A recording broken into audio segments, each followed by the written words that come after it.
News 28 मराठीमध्ये आपले स्वागत आहे। आजच्या मोठ्या बातम्यांबद्दल बोलूया। पर्यटन विकास निधीचा गैरवापर, ओसरविरा शिवमंदिर सुरक्षा भिंतीच्या निकृष्ट कामावरून संताप, काम निकृष्ट असूनही अधिकारी शांत, ठेकेदारांशी संगनमताचा आरोप।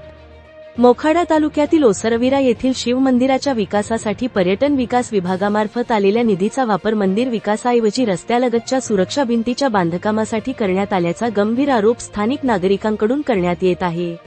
विशेष म्हणजे संबंधित काम निकृष्ट दर्जाचे असल्याचे उघडपणे दिसून येत असतानाही अधिकारी वर्गाने पूर्णपणे मौन बाळगल्याने संशय अधिक गडद होत आहे।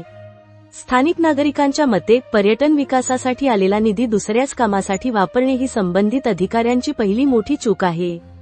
त्यानंतर सुरक्षा भिंतीच्या बांधकामामध्ये निकृष्ट दर्जाचे साहित्य वापरून अत्यंत हलक्या प्रतीचे काम करण्यात आले। अनेक ठिकाणी बांधकामातील त्रुटी स्पष्टपणे दिसून येत असतानाही अधिकारी वर्गाने कोणतीही कारवाई न करता उलट काम पूर्ण करून घेतल्याचा आरोप होत आहे। या संदर्भात यापूर्वी इंडिया न्यूज 28 च्या माध्यमातून बातमी प्रसिद्ध करण्यात आली होती।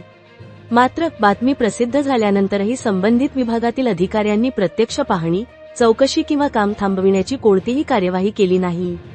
उलट अधिकारी शांत राहून ठेकेदारांना संरक्षण देत असल्याची चर्चा आता उघडपणे परिसरात सुरू झाली आहे। स्थानिकांच्या म्हणण्यानुसार काम निकृष्ट दर्जाचे आहे हे सामान्य नागरिकांनाही दिसत आहे, मग संबंधित अभियंते आणि अधिकारी यांना ते कसे दिसत नाही? की जाणूनबुजून दुर्लक्ष केले जात आहे, असा सवाल नागरिक उपस्थित करत आहेत। विशेष म्हणजे सदर सुरक्षा भिंत ही रस्त्यालगत उभारण्यात आलेली असल्यामुळे भविष्यात एखादी मोठी दुर्घटना घडण्याची भीती व्यक्त केली जात आहे। पावसाळ्यात भिंत कोसळल्यास नागरिकांच्या जीवितास धोका निर्माण होऊ शकतो, तरीसुद्धा अधिकारी वर्गाने कोणतीही जबाबदारी स्वीकारलेली दिसत नाही। मोखाडा प्रमुख प्रतिनिधी जगन्नाथ पाटीलची रिपोर्ट।